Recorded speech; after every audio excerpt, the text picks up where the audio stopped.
Hey guys, now in this video I'm going to go ahead and demonstrate the iOS 7 iCloud activation bypass with the full tutorial and the steps needed to achieve this process.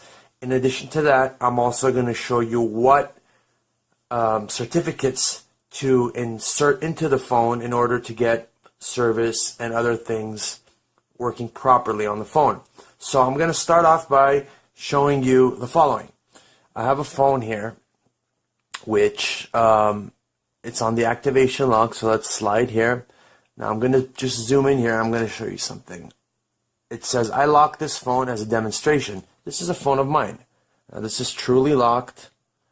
There's no no ands, ifs, or buts. It's truly locked. It's just a locked phone. Okay. You cannot get into this phone. I mean, it's just a locked phone. So now, in order to bypass this is what you're gonna need. Tool number one, and by the way, all of these tools I'm gonna go ahead and provide. They'll be in our download center, and you can go there and get all of the tools that I'm gonna go ahead and mention in this video and all the files that are associated with it. I'll also go ahead and include a tutorial which will guide you step by step, and that should do it for you guys. So I know some of you have been waiting for this video, so here we go. Okay, so the first file we're going to need is called ssh.jar. Second file is winscp.exe. Third file is tinyumbrella. I'll explain to you later what they're for. Then we have a few folders here. One is CDMA, one is GSM, one is CDMA-GSM. Here we have preferences.app, lockdown folder, and root folder, okay? Now I'm going to show you where all of these play along with this phone. So, let's start off by launching ssh.jar. Now, once again, I'm just going to confirm with you guys that this phone is truly locked, okay? Alright, so let's go ahead and launch ssh.jar. Alright, oops, give me a second here. I need to terminate a process here. Alright, so I have ssh.jar active. Now, you could just go ahead and minimize that, doesn't matter. Now what you need to do second is go ahead and put your phone into DFU mode. And the way you do that is hold the power and home button together until the phone shuts off.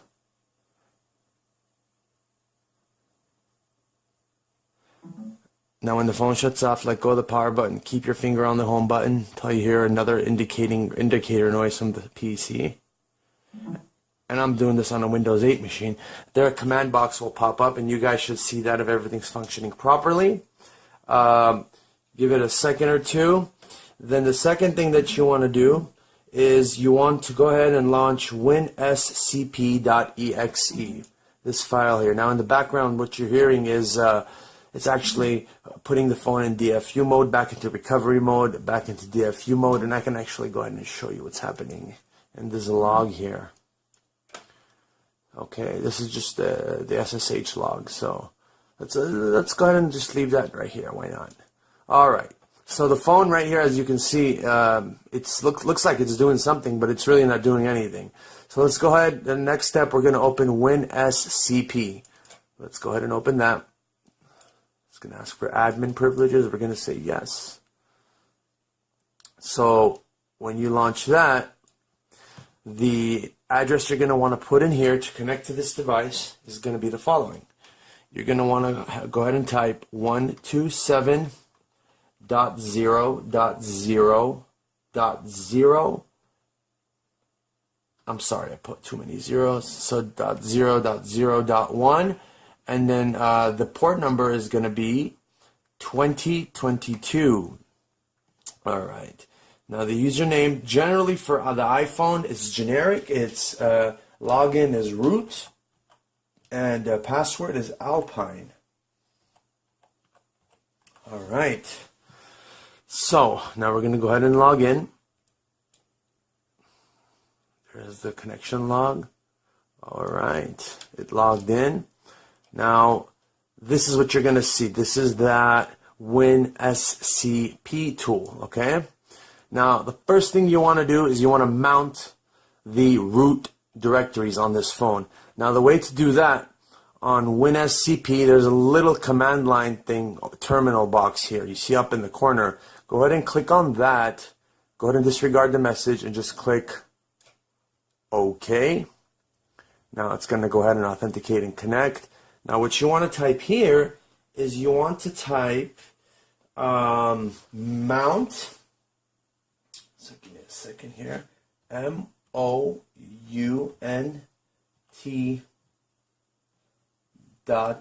.sh. Go ahead and type that and hit execute. All right, now we've mounted these devices, these drives. Now the next thing you're going to want to do is we're going to go into our root folder. So let's move this over a little bit here. Right, and let's see. I am gonna go into MNT1, and then I'm gonna go into applications. Then I'm gonna go into setup.app right there. I'm just gonna go ahead and right click and delete that file. Okay, and that's that. All right, so that's done.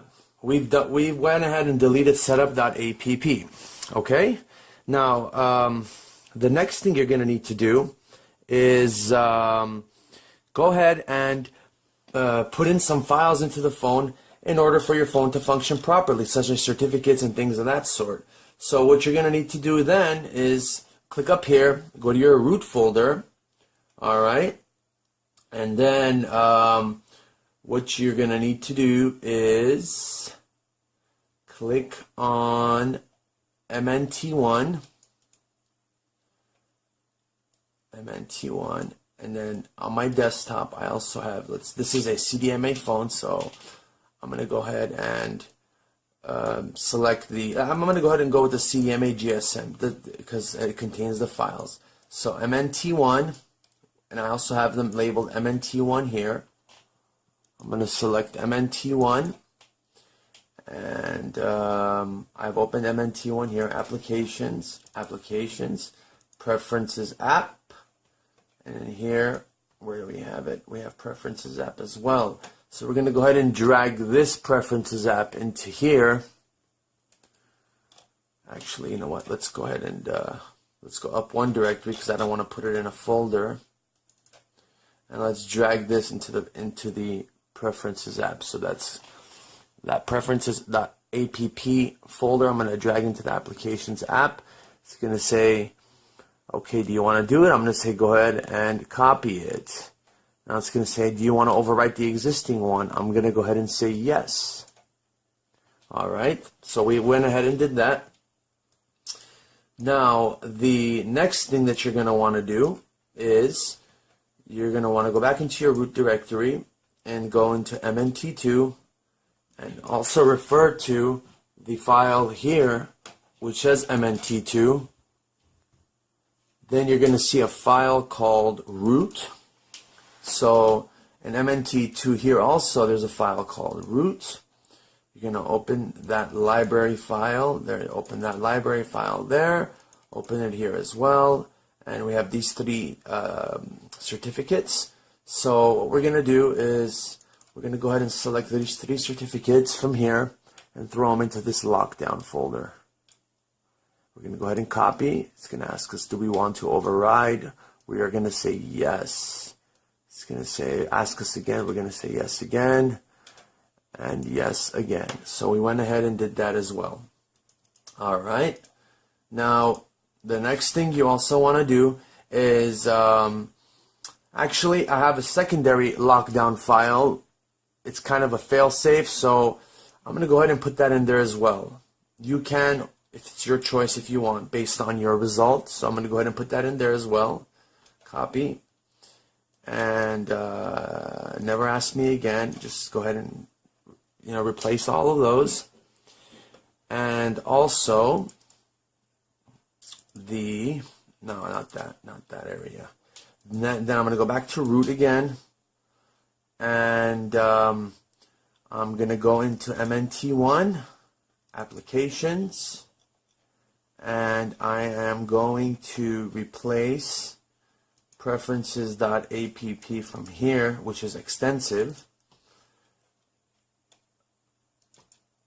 Alright, let's see.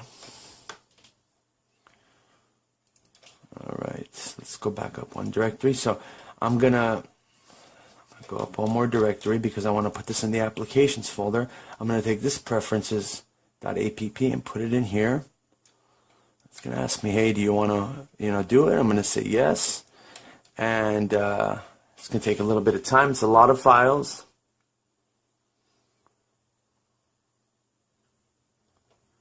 Let's give it just a few seconds.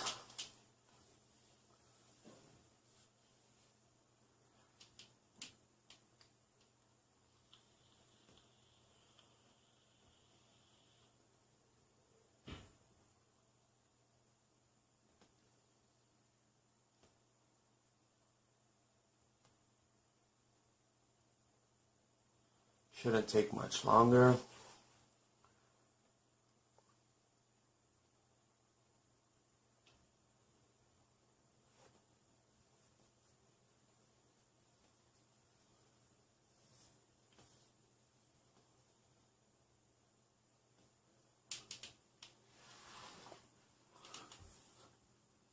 Almost done there.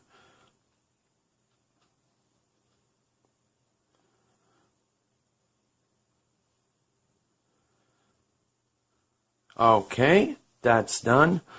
Now I'm going to go ahead and go back here, go back into MNT2. I have this root folder here, and I also have a root folder here. So what I want to do is I want to go ahead and drag this root folder into MNT2, and I'm going to go ahead and select copy,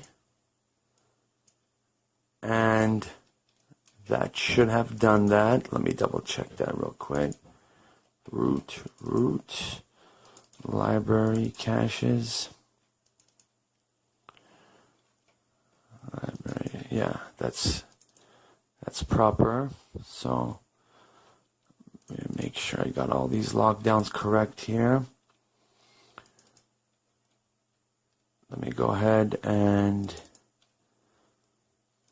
copy this lockdown and this root as well. Copy, lockdown. All right. Okay. So we went ahead and did all of that, right? That's pretty much all the file transferring you're going to do. So we can go ahead and just minimize that for now. Now, the next thing you're going to want to do is reboot your phone. So the way to do that is go ahead and just click the power and home button.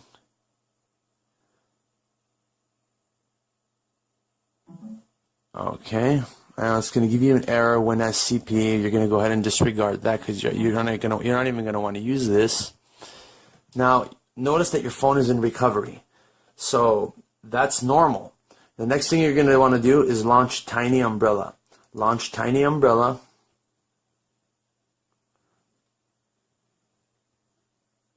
And Tiny Umbrella is a tool that's going to go ahead and allow you to forcefully eject out of recovery mode.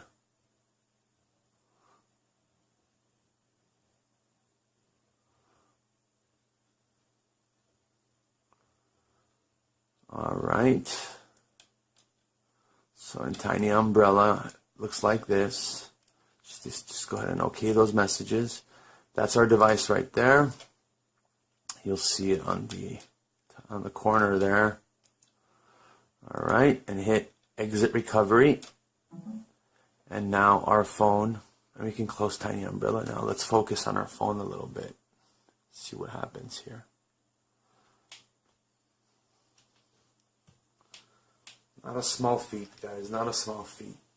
So this is the thing that's been taking so long, is the exploit for the A5, A6, A6X, A7 processors, that is just tremendously hard. They are, you know, just around the corner. This particular exploit here is ready. It works right now, and you can go ahead and follow the steps in this video, and you will achieve these results. Now look here, guys. I just restarted it, and guess what? No more activation. And it's asking me, do you want to trust this computer? I'm going to say yes. Searching for a network. Everything is normal. Now what's best of all here, there we go, see, waiting for activation. It's perfect. This is a CDMA phone, guys. Now, the best thing of all here is when you go to settings, you can go to iCloud, and it's no longer registered to anybody. How exciting is that? So I can go ahead and insert new credentials, which I will. So let's go ahead and put my credentials.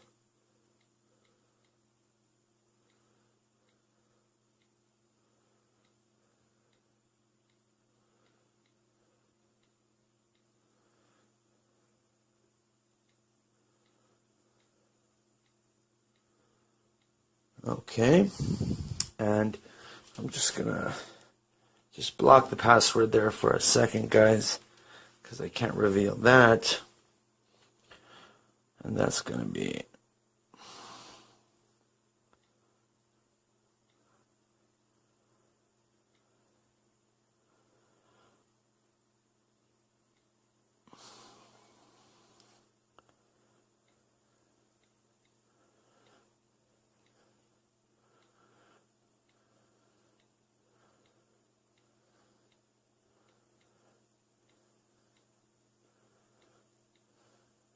okay.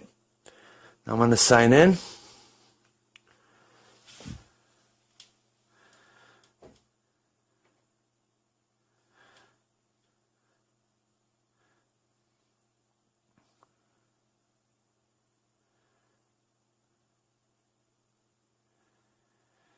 And boom.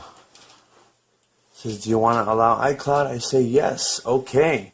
So there we go. It's completely set up with new credentials, and I can go ahead and reboot this phone. Everything works fine. All the apps work. Everything works simple. You would have to, if on a CDMA phone, you would have to do *228, reprogram it to your network, or if it should pick up by itself. Sprint, Verizon, whatever. If you have AT&T or T-Mobile, you pop your SIM card in and boom, it'll just take off right there and then. But here it is, guys. It actually works. And here is the video. It's all there. I mean, it is all there. So, you know, let's go to the Apple website, for example. Loading just fine. Everything is there. I mean, that's just fantastic. That's just fantastic. You know, and you program your phone usually on CDMA phones using *228.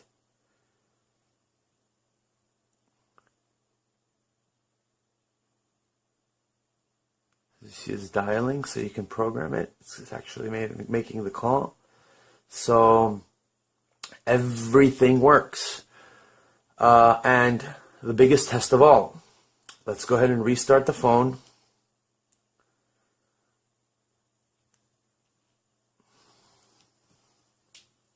Now, I also, in addition to this, I want to show you guys something interesting.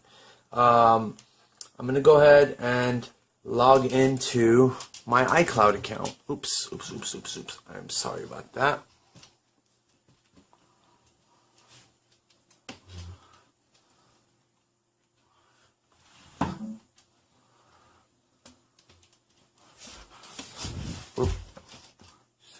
I totally messed up here. Okay, so I'm going to log into my iCloud account.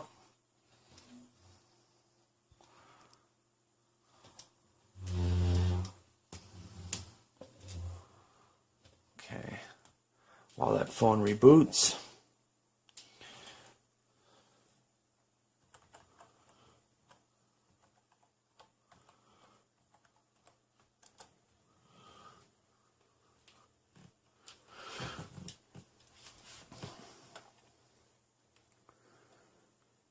Now I'm going to log into my iCloud, which, by the way, is the same account that I added on the iCloud account when I bypassed the phone.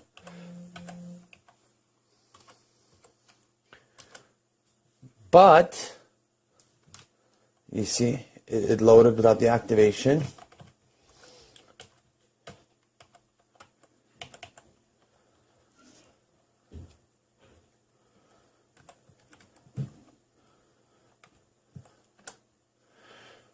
Now the funny thing here, guys, is waiting for activation. This may take some time. It's attempting to activate the phone line, which is completely normal. Trust the computer. Now find my iPhone.